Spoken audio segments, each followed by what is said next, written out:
DNA में कल हमने आपको नेशनल कॉन्फ्रेंस नेता फारूक अब्दुल्ला का वो बयान दिखाया था जिसमें फारूक अब्दुल्ला ने आतंकियों को गिरफ्तार कर उनसे पूछताछ करने की अपील की थी। आज उसी मोड में पार्टनर पार्टी कांग्रेस के नेता भी दिखे। कांग्रेस नेता राशिद अल्वी ने भी कहा कि आतंकी को मारना नहीं चाहिए, उन्हें जिंदा गिरफ्तार कर उनसे पूछताछ करनी चाहिए।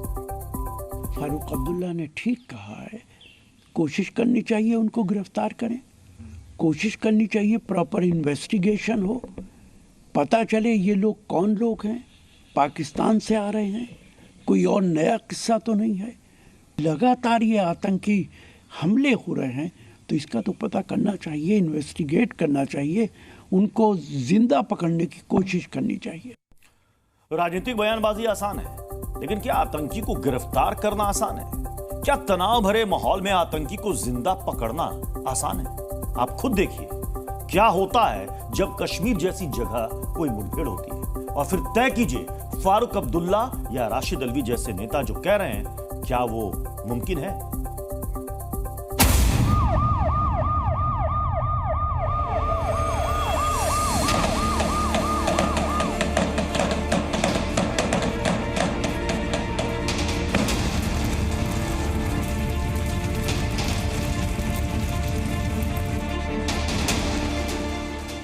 ये श्रीनगर में 24 घंटे पहले हुए एनकाउंटर की तस्वीरें हैं। इस एनकाउंटर का नतीजा आप सभी को मालूम है, लेकिन पहले जरा देखिए एनकाउंटर किन हालात में हुआ।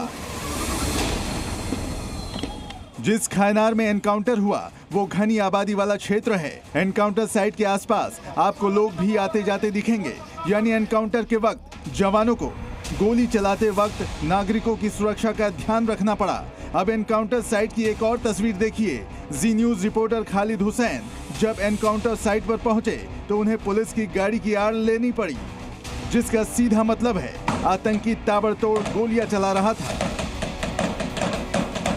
अब इस तीसरे वीडियो को देखिए। ये उस वक्त की तस्वीरें हैं जब आतंकी उस्मान का शव उस घर से निकाला गया था जहां वो छिपा हुआ था। इन तस्वीरों को देखकर आपको समझ आ जाएगा कि आतंकी घनी आबादी वाले मोहल्ले में छिपा हुआ था, जो बताता है आतंकी पर सीधे बड़ा अटैक नहीं किया जा सकता था। ये तीन तस्वीरें कुछ बातें सीधे तौर पर साबित करती हैं। आतंकी को लोगों के मारे जाने की चिंता नहीं थी, इसी वजह से वो दनादन फायरिंग कर रहा था, जबकि लोगों की सुरक्षा की जिम्मेदारी सुरक्षा बलों की थी। इसी वजह से वो कंट्रोल्ड फायर कर रहे थे। अब आप खुद बताइए, जहां आतंकी को हमले की छूट हो और जवानों को हर गोली देखभाल कर चलानी पड़े, क्या ऐसे हालात में आतंकी को गिरफ्तार किया जा सकता है? क्या इतनी तनावपूर्ण सिचुएशन में आतंकी को जिंदा पकड़ा जा सकता है? फारूक अब्दुल्ला और राशिद अल्वी को भले ही ये मुमकिन लगे, लेकिन जिन लोगों ने कश्मीर में आतंक को करीब से देखा और समझा है, उनके मुताबिक आतंकी को बस उसी हाल में गिरफ्तार किया जा सकता है जब वो खुद सरेंडर करे या फिर सरेंडर की अपील को मान जाए। सुरक्षा बल हमेशा जब भी कांटेक्ट होता है आतंकियों को वार्निंग देते हैं कि हथियार डाल दो, सरेंडर कर दो, लेकिन जब क्रॉस फायरिंग शुरू हो जाती है तो सुरक्षा बल कैसे उन्हें पकड़ने जा सकते हैं? असंभव।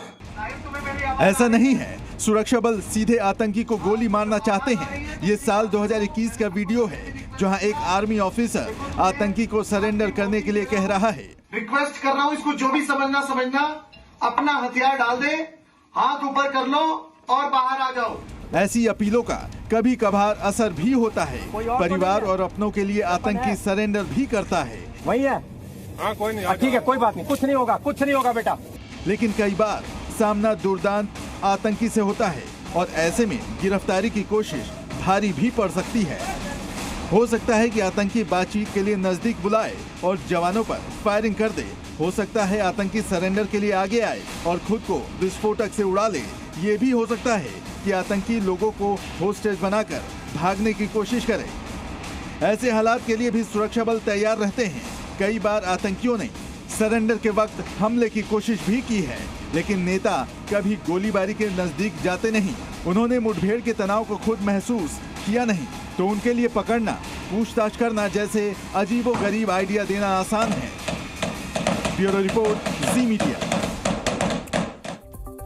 खानियार एनकाउंटर के दौरान एक और तस्वीर को लेकर सोशल मीडिया पर बहस जारी है। यह तस्वीर है उस जलते हुए घर की जिसे आतंकी को ढेर करने के लिए जलाना पड़ा था। ये देखिए, मेरे पीछे आप इस तस्वीर को देखिए। लोग कह रहे हैं कि आतंकी को मारने के लिए किसी का घर क्यों जलाया गया। आपको बताता हूं, अगर घर या इमारत ना जलाई जाए तो आतंकी उसका क्या इस्तेमाल करते हैं। पहले इस तस्वीर को आप देख लीजिए। साल 1995 में, आपको याद होगा, बडगाम की चरारे शरीफ दरगाह पर आतंकियों ने कब्जा कर लिया था। इन आतंकियों का कमांडर था पाकिस्तानी आतंकी मस्तगुल। आतंकियों को सरेंडर के लिए कहा गया तो मस्तगुल ने चरारे शरीफ के अंदर बंकर बना लिया, जिसके बाद डरे हुए लोग चरारे शरीफ छोड़कर चले गए। तकरीबन 1 महीने तक मस्तगुल के आतंकियों ने इस पाक दरगाह पर अपना कब्जा बनाए रखा। मई 1995 में अचानक एक रात इस दरगाह में आग लगी और इस आग की आड़ में मस्तगुल भाग गया।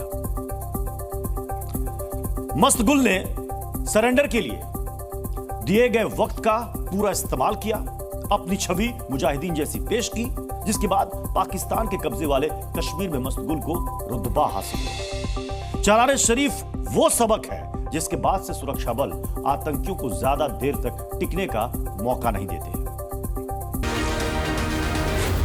Z News.